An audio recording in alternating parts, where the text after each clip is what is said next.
Assalamu alaikum wa rahmatullahi wa barakatuh. Alhamdulillahi wahdahu wa salatu wa salamu ala man la nabiyya ba'dahu. Dear brothers and sisters, Alhamdulillah. Day 8 in the month of Ramadan. We've crossed the quarter way mark.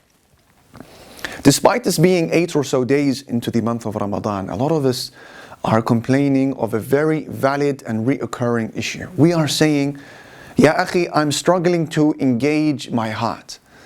My heart is not coming into gear. I mean, I'm doing all of the physical stuff. I'm praying, I'm bowing, I'm prostrating, I'm reciting Quran, I'm giving some charity here and there. Even my night has changed. Of course, my eating and drinking habits have changed. But my heart is not with it. How come? Here, Sheikh al-Islam ibn Taymiyyah, he gives one possible reason why this could be the situation. Focus very carefully on these words. His student Ibn al-Qayyim documents this in his book Madarij al-Salikin. Ibn Taymiyyah said, إذا لم تجد للعمل حلاوة وانشراحا في صدرك فاتهمه فإن الله سبحانه وتعالى شكور. He said, if you fail to experience the joy of worship and that elation of being close to Allah and that inner sense of expanse through worship, if you're not feeling it, then you have to point the finger of blame at your acts of worship because Allah is grateful.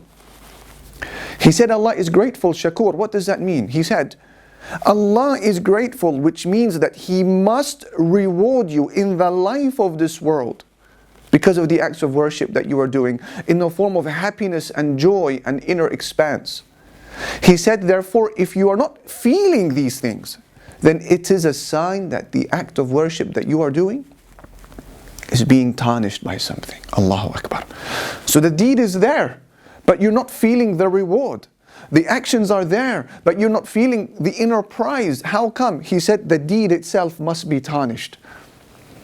So it's a question, dear brothers and sisters, of identifying that barrier that's blocking our hearts from the light of Iman and the sweetness of worship and the enjoyment of Islam. There is a barrier. Let us identify it. And let us be brutally honest this month. Ask yourself, could it be that my sincerity is in question? Could it be that it's because of my hasad, my envy towards another Muslim that's eating me up inside, that's barring me from Iman?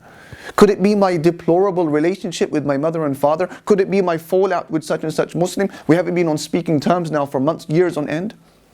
Could it be my finances that I desperately need to revisit in terms of halal and haram? Is it my public appearance, my online appearance, my offline appearance? Is it my social media, the content I am providing?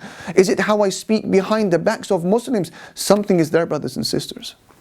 And we need to pinpoint it, to remove those barriers before the passage of Ramadan, to allow us to inhale the beautiful and pure airs of Iman. Now I am with you, it is hard, it is challenging.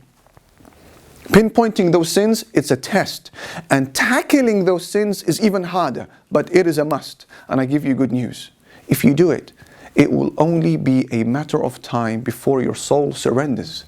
And it comes with you to Allah subhanahu wa ta'ala, smiling and happy. As one of our predecessors, he said, and I will conclude with this, he said, ما زلت أسوق نفسي إلى الله وهي تبكي حتى سقتها إليه وهي تضحك. I continued dragging my soul and forcing my soul to come to Allah subhanahu wa ta'ala whilst it cried, until it finally surrendered and it came to me with Allah subhanahu wa ta'ala whilst it smiled. Let us pinpoint those barriers, dear brothers and sisters, in this month of Ramadan. I ask Allah Almighty to forgive you and I, and allow this month to be the game changer of a month in our lives.